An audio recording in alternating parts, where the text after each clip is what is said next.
സഹോദരങ്ങളെ, നമ്മുടെ സംസാരങ്ങൾക്കിടയിൽ നമ്മൾ പറയാണ്, എന്താണാവോ ഞാൻ ഇങ്ങനെ, എനിക്കെപ്പോഴും ഇല്ലായ്മയാണ്. എൻ്റെ ഒപ്പം വന്നവർ എത്രയോ പുരോഗമിച്ചു കഴിഞ്ഞു, അവരിന്ന് വലിയ നിലയിലെത്തി, അവരൊക്കെ വലിയ സമ്പന്നരാണ്, കോടീശ്വരന്മാരാണ്, വ്യവസായ പ്രമുഖന്മാരാണ്, പലരും പലവിധത്തിലുള്ള ഉന്നത തലങ്ങളിൽ എത്തി.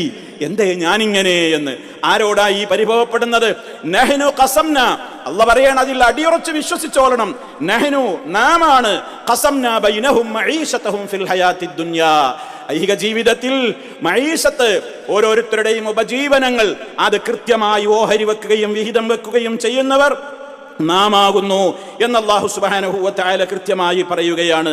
അതുകൊണ്ട് എനിക്ക് വിധിക്കപ്പെട്ടത് ഒരിക്കലും അത് ഒരൽപ്പം പോലും അതിൽ നിന്ന് കമ്മി വരികയില്ല. ഞാൻ വെപ്രാളപ്പെട്ടത് കൊണ്ട് ഒന്നും എനിക്ക് കൂടാനും പോകുന്നില്ല. പിന്നെ എന്തിനാണ് ഈ ടെൻഷൻ?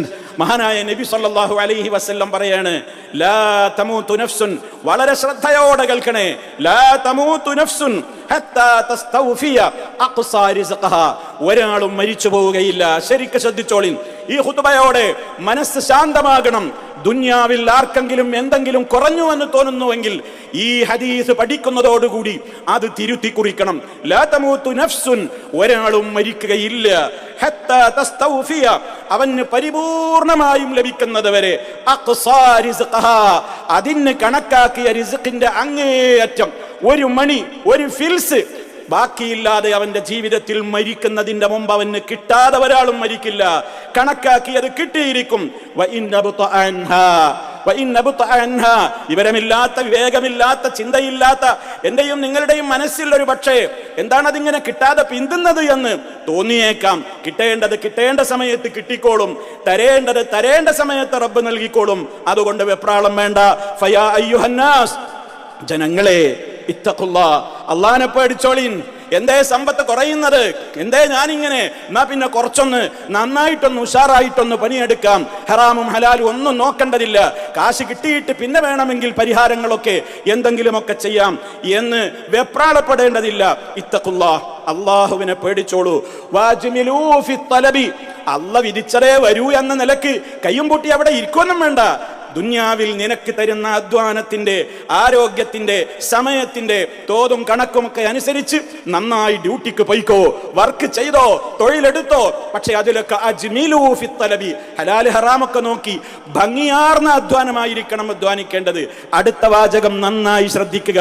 വലാ യഹ്മിലന്ന അഹദകും, നിങ്ങളിൽ ഒരാളെയും പ്രേരിപ്പിക്കരുത്, ഇസ്തിബ്താഉ റിസ്ഖിഹി, തനിക്ക് കിട്ടിയ ഉപജീവനം കുറഞ്ഞല്ലോ, എന്താ അത് വരാനൊരു താമസം എന്നുള്ള ചിന്ത നിങ്ങളെ പ്രേരിപ്പിക്കരുത്. എന്തിന്? അൻ യഖ്റുജ ഇലാ മാ ഹറമല്ലാഹു അലൈഹി, ഹലാലിൽ നോക്കി മാത്രം, അത് മാത്രം നോക്കി നിന്നിട്ടാണ് ഇപ്പൊ ഇതൊക്കെ. കുറച്ചൊക്കെ ഒന്ന് ഹറാമിൽക്കൊക്കെ ഒന്നാണ് പോണം. ഇതൊക്കെ നോക്കി നിന്നാലൊന്നും ദുന്യാവ് കിട്ടൂല. അതുകൊണ്ട് ഹലാല് ഹറാമൊക്കെ അവിടെ നിൽക്കട്ടെ. ഇനി ഒന്ന് ഹറാമായത് മാർഗമാണെങ്കിലും കുഴപ്പമില്ല, ഞാനൊന്ന് ഉഷാറായിട്ടൊന്നാണ്ട് ആ മേഖലയിലേക്കൊന്നാണ് നോക്കട്ടെ, പൈസ വരുമോ, അതുപോലെ തന്നെ ജീവിതത്തിന്റെ സൗകര്യങ്ങൾ കിട്ടോ എന്നൊന്ന് നോക്കട്ടെ എന്നും വിചാരിച്ച് ഹറാമിലേക്ക് എടുത്ത് ചാടണ്ട. ഫഇന്നഹു, എന്താ കാരണം എന്നറിയോ? നീ മനസ്സിലാക്കിക്കോ. ലാ യുദ്റകു മാ ഇൻദല്ലാഹ്, അല്ലാഹുവിന്റെ അടുക്കലുള്ളത് അത് ദുനിയാവിലാകട്ടെ ആഖിറത്തിലാവട്ടെ ലഭിക്കപ്പെടുകയില്ല, കിട്ടുകയില്ല.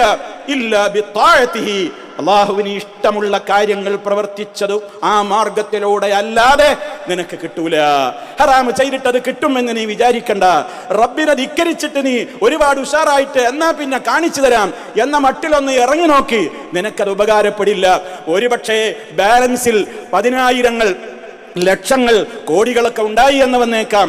പക്ഷേ മല പോലെ വരും, മഞ്ഞ് പോലെ അതങ്ങ് പോക്കിക്കളയുവാൻ റബ്ബിന് കഴിയും. അതുകൊണ്ട് ഹറാമിലൂടെ ഒരു ഫിൽസ് ഉണ്ടാക്കണ്ട, ഹലാല് മാത്രം മതി. വെപ്രാളപ്പെടുന്നും വേണ്ട. അള്ളാഹ് കണക്കാക്കിയ ആയുസ്സുണ്ടല്ലോ, അവസാന ശ്വാസം വരെ നീ വലിച്ചേ മരിച്ചു പോവുകയുള്ളൂ. അള്ളാഹ് കണക്കാക്കിയ ഉപജീവനുണ്ടല്ലോ, അത് പൂർണ്ണമായി നിനക്ക് കിട്ടിയേ നീ മരിക്കുകയുള്ളൂ. പക്ഷെ അതിന്റെ അളവും തോതൊന്നും നമുക്കറിയില്ല. അതുകൊണ്ട് എന്ത് വേണം? അള്ളാഹ് കണക്കാക്കിയ സമയത്ത് മരിക്കും എന്ന് പറഞ്ഞിട്ട് രോഗമൊന്നും വന്നാൽ ചികിത്സിക്കാതെ ഇരിക്കണം എന്നാണോ? അല്ല, ചികിത്സിക്കണം, ആരോഗ്യം നിലനിർത്തണം, വേണ്ടതൊക്കെ ചെയ്യണം. അതേപോലെ അള്ളാഹ് കണക്കാക്കിയ റിസ്ക്കിൽ ഒന്നും കൂടൂല കുറയില്ല എന്നല്ലേ ഇപ്പൊ എന്ന് പറഞ്ഞത്? നാം പിന്നെ പണിയൊന്നും എടുക്കണ്ട എന്നാണോ? അതുമല്ല, നന്നായി അധ്വാനിക്കണം. അള്ളാഹു അതും കൃത്യമായി തന്നെ പറഞ്ഞിട്ടുണ്ട്. പണിയെടുക്കണം, അധ്വാനിക്കണം, അതിനുവേണ്ടി പ്രവർത്തിക്കണം. പക്ഷേ മാനദണ്ഡം ഒന്നാണ്, ഹലാല് നോക്കണം. ഹറാമിലേക്ക് ചാടരുത്. ഇത് കൃത്യമായി അല്ലാഹു സുബ്ഹാനഹു വ തആല പറയുകയാണ്. അതുകൊണ്ട് തന്നെ സഹോദരങ്ങളെ, ജീവിതത്തിൽ എത്ര കിട്ടിയോ അതാണ് നമുക്ക് ഖൈർ. ഇപ്പൊ എത്രയാണോ ഉള്ളത് അതാണ് എനിക്ക് എന്റെ റബ്ബ് ഖൈറായി കണ്ടിട്ടുള്ളത്. നാളെ വരുന്നുണ്ടോ അതായിരിക്കും ഖൈർ. ഇനി അതല്ല ഇല്ലേ അതിലായിരിക്കും ഖൈർ. അതൊക്കെ റബ്ബാണ് തീരുമാനിക്കുന്നത് എന്ന്.